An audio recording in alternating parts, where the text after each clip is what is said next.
নমস্কার, balcony gardener চ্যানেলে আপনাদের সবাইকে স্বাগত। আপনাদের প্রত্যেকের মতন আমারও অ্যাগ্লোনিমা ভীষণ ভীষণ একটি পছন্দের গাছ, কিন্তু শীত প্রায় চলে এসেছে। এই সময় আমাদের অ্যাগ্লোনিমা গাছগুলোর ক্ষেত্রে কিন্তু নানা রকমের সমস্যা দেখা যাবে। আজকের এই ভিডিওতে আমরা আলোচনা করব অ্যাগ্লোনিমার শীতকালীন সামগ্রিক পরিচর্যা। এই সময় আমরা গাছকে কি খাবার দেব, কিভাবে ফাঙ্গিসাইড করব, কিভাবে রাখবো, কোন জায়গায় রাখলে, কতটা আলোতে রাখলে এই গাছ ভালো থাকবে, এই সংক্রান্ত খুঁটিনাটি সমস্ত কিছু আজকে আপনাদের সঙ্গে আমি শেয়ার করব আজকের এই ভিডিওতে।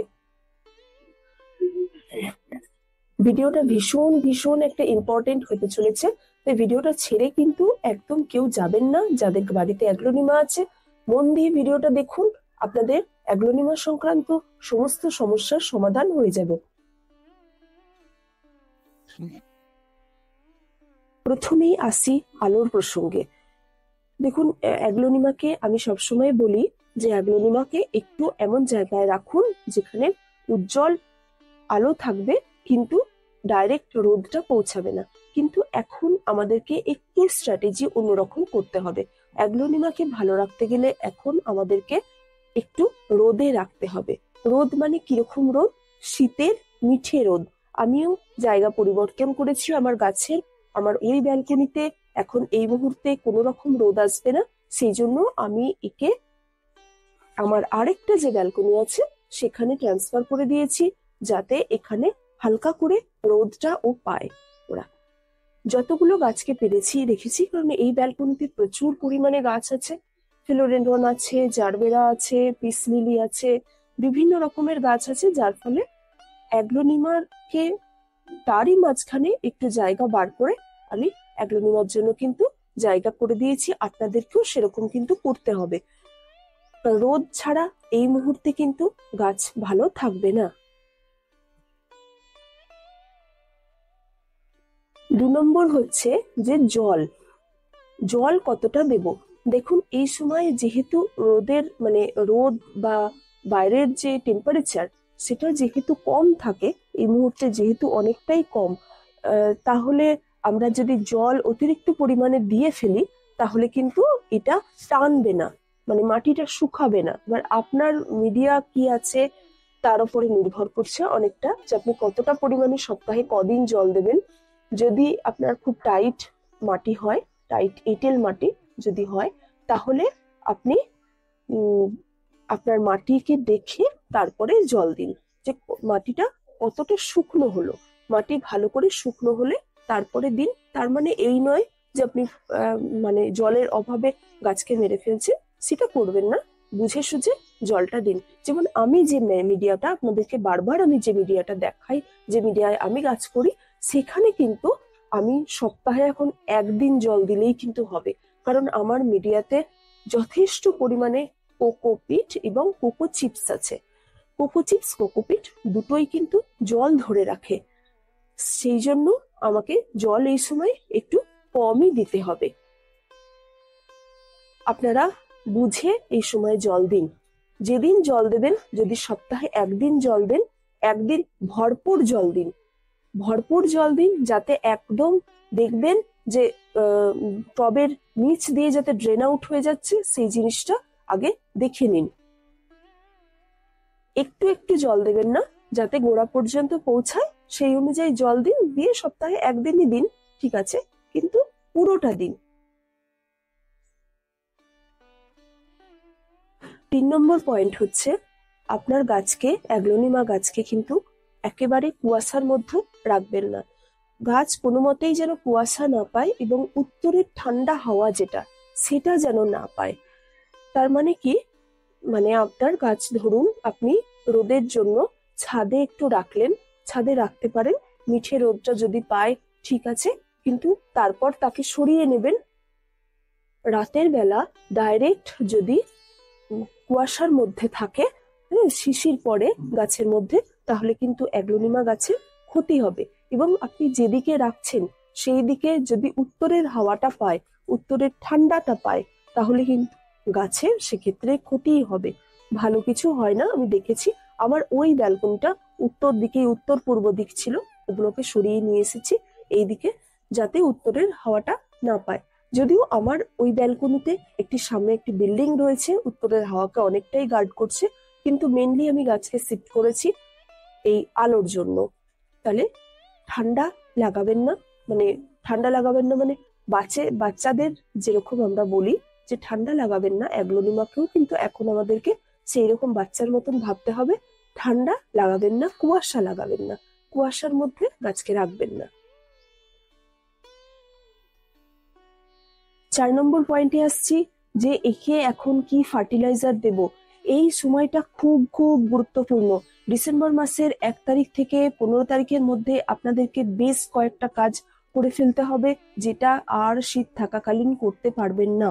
সেটা হচ্ছে এখন কি ফার্টিলাইজার দেব। প্রথমে বলি, এই মুহূর্তে গাছকে একবার একটা ব্যালেন্স এনপিকে দিয়ে দিন।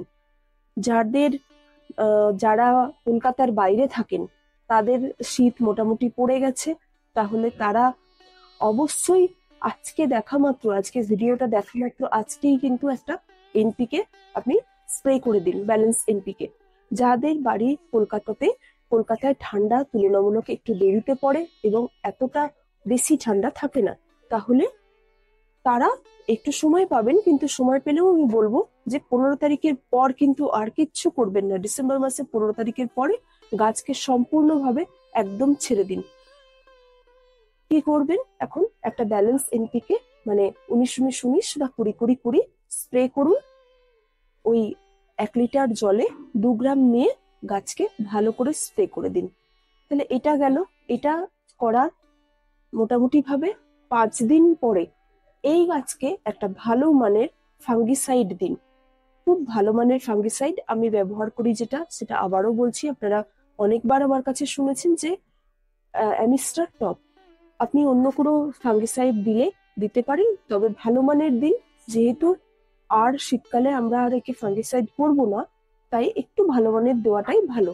এবার আপনার বাড়িতে যদি না থাকে তাহলে নতুন করে কেনার দরকার নেই, যা আছে তাই ব্যবহার করুন। একটা ফাঙ্গিসাইড কিন্তু আমরা এখন স্প্রে করব। তাহলে এনপিকে দেওয়ার 5 দিন পরে আমরা একটা ভালো মানের ফাঙ্গিসাইড স্প্রে করব। ফাঙ্গিসাইড দেওয়ার 3 দিন পরে আমরা এতে একটা ভিটামিন স্প্রে করব। একটা ভালো মানের ভিটামিন, আমি অনেক ভিটামিনের নাম বলেছি, ভিটামিন গোল্ড, তারপর বায়োভিটা এক্স, যা আছে আপনার কাছে যে কোনো ভিটামিন যা আছে একটা ভিটামিন স্প্রে করুন। ওই মোটামুটি ভাবে ধরুন 1.5 থেকে 2 ml 1 লিটার জলে দিয়ে গাছকে ভালো করে স্প্রে করে দিন। এই হয়ে গেল। তাহলে প্রথমে হচ্ছে আজকে যদি আপনি এনপিকে দেন, 5 দিন পরে আপনি দেবেন ফাঙ্গিসাইড, 5 দিনের পরে হচ্ছে একটা ভালো মানের ভিটামিন। আর এই ভিটামিনটা দেওয়ার আবার হচ্ছে 4 থেকে 5 দিন পরে দিন সুপার সোনাটা। যদি সুপার সোনাটা দিতে পারেন খুব ভালো হয়, যদি না দিতে পারেন তাহলে কাকা স্প্রে করুন। কাকা ওষুধটা কিন্তু খুব ভালো, অর্গানিক ওষুধ, কিন্তু খুব ভালো কাজ দেয়। তাহলে এই গাছকে এই কটা জিনিস 15 তারিখের মধ্যে করে ফেলুন। দেখুন আমি যা রুটিন বললাম সেই অনুযায়ী কিন্তু 15 তারিখের মধ্যে হয়ে যাচ্ছে। আজকে হচ্ছে সবে মাত্র 2 তারিখ, 2 তারিখ থেকে 15 তারিখ মানে 13 দিন হাতে পাচ্ছেন, 13 দিনের মধ্যে কিন্তু করে ফেলুন। তাহলে এক দেবেন আপনি, লাস্টে গিয়ে দেবেন সুপার সোনাটা অথবা কাকা দিন, কাকাও ভালো, আর সুপার সোনাটা দিতে পারলে আরো ভালো হয়। আর আরেকটা জিনিস আমরা করব, সেটা হচ্ছে যে আমরা একটু অল্প পরিমাণে মিক্সড সার, যেটা মিক্সড অর্গানিক সার মানে মিশ্র জৈব সার, যেটা সেইটাকে অল্প করে সামান্য নামমাত্র একটু করে এই টবের সাইড বরাবর একটু করে কিন্তু আমরা মাটির মধ্যে দিয়ে দেবো। মাটিটাকে হালকা করে এরকম কুচিয়ে নেবো, এরকম করে হালকা করে একটু কুচিয়ে নিয়ে মাটির মধ্যে আমরা দিয়ে দেব।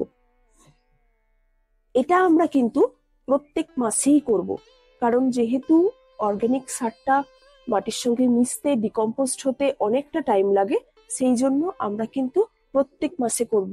মানে ডিসেম্বরের আজকে যদি 2 তারিখে করি, আজকে ধরুন দিয়ে দিলাম, এবার বলবেন আজকে যদি এনপিকে দিই, এনপিকে দিলে এই মিশ্র জৈব সার দেয়া যাবে? অবশ্যই দেয়া যাবে, কারণ জৈব সারটা তো মাটির সঙ্গে মিশতে, ওটা ভাঙতে ডিকম্পোস্ট হতে বহু দেরি, অন্তত 15 দিন টাইম নেবে।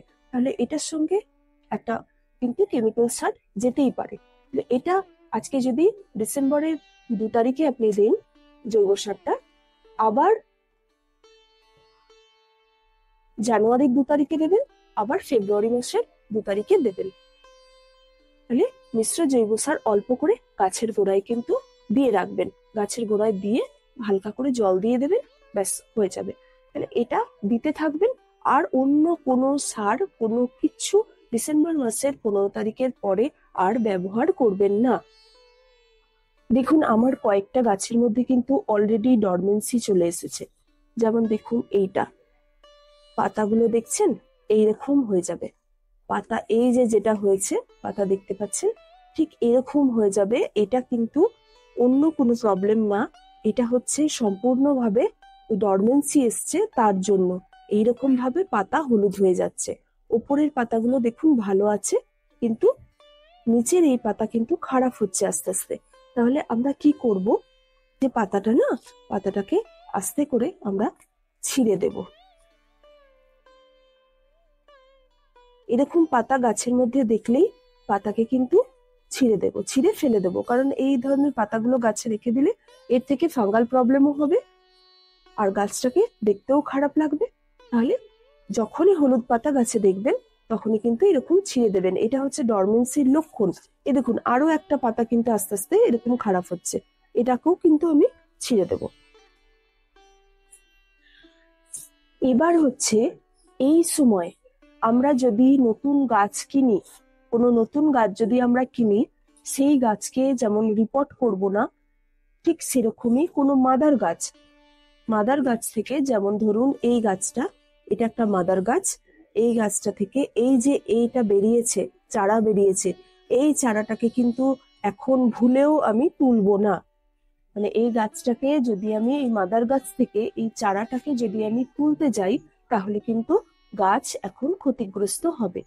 ফেব্রুয়ারি মাসের শেষ না হলে আমরা এই গাছে রিপোর্টও করব না, গাছটাকে কোনো রকম ভাবে স্ট্রেসে নিয়ে যাব না। মানে যখনই মাদার গাছ থেকে আপনি গাছ ছাড়াবেন, এই যে দেখালাম, এটাকে যখনই আপনি ছাড়িয়ে নিতে যাবেন, তখনই কি হবে, যে আপনার গাছ কিন্তু স্ট্রেসে চলে যাবে। আর স্ট্রেসে চলে গেলে এই যে দেখছেন এত সুন্দর হয়ে আছে গাছটা, এই জিনিস কিন্তু আর থাকবে না। আর একবার অ্যাগ্লোনিমা খারাপ হলে তাকে কিন্তু ভালো করার রাস্তা খুব কম। মানে কিছু কিছু ভ্যারাইটি ভালো হয়, কিছু কিছু ভ্যারাইটি আর কোনোদিনই ভালো হয় না।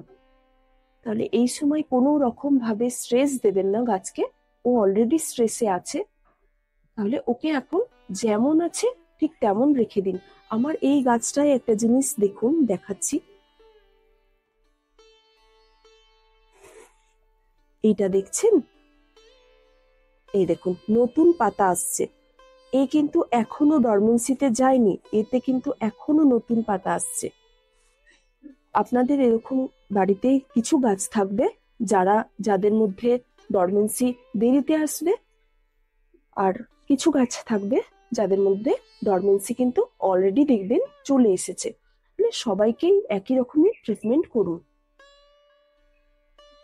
যদি চারা গাছ কিনে থাকেন, তাহলে চারা গাছও কিন্তু কোনো রকম ভাবে এখন এই মুহূর্তে রিপোর্টিং করতে যাবেন না, রেখে দিন, যে অবস্থায় আছে রেখে দিন। দেখুন এই গাছের কালার গুলোও কিন্তু এখনো যথেষ্ট পরিমাণে সুন্দর রয়েছে, তার মানে এই গাছটাতেও কিন্তু ডরমেন্সি আসেনি। আমাদেরকে একটু খেয়াল করে চলতে হবে, কিছু নিয়ম আমাদেরকে মেনে চলতে হবে, তাহলে গাছ দেখবেন ভালো থাকবে, এইরকমই সুন্দর গাছ থাকবে। আর যদি এখন এই মুহূর্তে কোনো গাছ কিনে থাকেন, তাহলে সেই অ্যাগ্লোনিমাকে এখন কিন্তু যেমন কিনেছেন সেই অবস্থায় রেখে দেবেন, আর কোনো রকম ভাবে রিপোর্ট করার চেষ্টা করবেন না।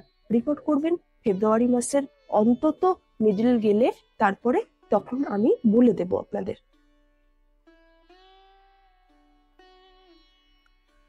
আরেকটা জিনিস বলি, আপনারা আমার 2 মাস আগের ভিডিও বহু মানুষ দেখছেন, নতুন বন্ধু আসছেন চ্যানেলে, নতুনরা দেখছেন, কিন্তু তখন আমি যেটা বলেছিলাম যে আমি গাছকে কিন্তু একটু খোলও দিই, সর্ষের খোলের জলও আমি মাঝে মধ্যে গাছকে দিই।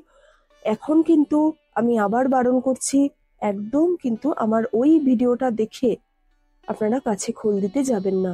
এই মুহূর্তে অ্যাগ্লোনিমা গাছে খোল সম্পূর্ণ বন্ধ থাকবে। সর্ষের খোল, বাদাম খোল, নিম খোল কিচ্ছু দেবেন না, কোনো কিছু দেবেন না। যা বললাম শুধু সেইটুকু করুন, দেখুন আপনার গাছ কিন্তু এইরকমই খুব সুন্দর থাকবে, তরতাজা সুন্দর গাছ থাকবে। দেখুন আমার কাছে এই গাছগুলো দীর্ঘদিন ধরে রয়েছে। খারাপ হয়েছে কি, এই গাছগুলোকে তো আপনারা বারবার দেখেন, তাই এই গাছগুলো আপনারা অনেকবার দেখেছেন। তাহলে গাছগুলো আমার কাছে যখন ভালো আছে, আমি এমন জিনিসই বলবো যে যাতে আপনাদের কাছেও গাছগুলো ভালো থাকে।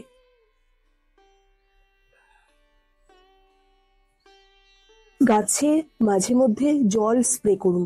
জল স্প্রে করে, কিংবা যদি গাছের সংখ্যা যদি কম থাকে, তাহলে একটা ভিজে কাপড় দিয়ে, ভিজে পরিষ্কার কাপড় দিয়ে বা টিস্যু দিয়ে আপনারা পাতাগুলোকে মুছে দিতে পারেন।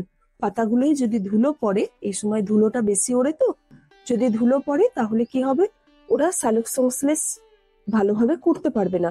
তাহলে যেটা করবেন সেটা হচ্ছে, আপনারা যদি অনেক গাছ থাকে তাহলে জল স্প্রে করে ভালো করে গাছকে ধুইয়ে দিন। আর যদি কম সংখ্যক গাছ থাকে তাহলে কি করবেন, এই একটা কাপড় দিয়ে দিয়ে ভালো করে গাছগুলোকে মুছুন, গাছের পাতাগুলো মুছুন। কিছু কালার দেখুন গাছগুলোর, অ্যাগ্লোনিমা ওই জন্যই তো আমাদের এত প্রিয় গাছ। যেমন এটার কালার তেমন এটার কালার।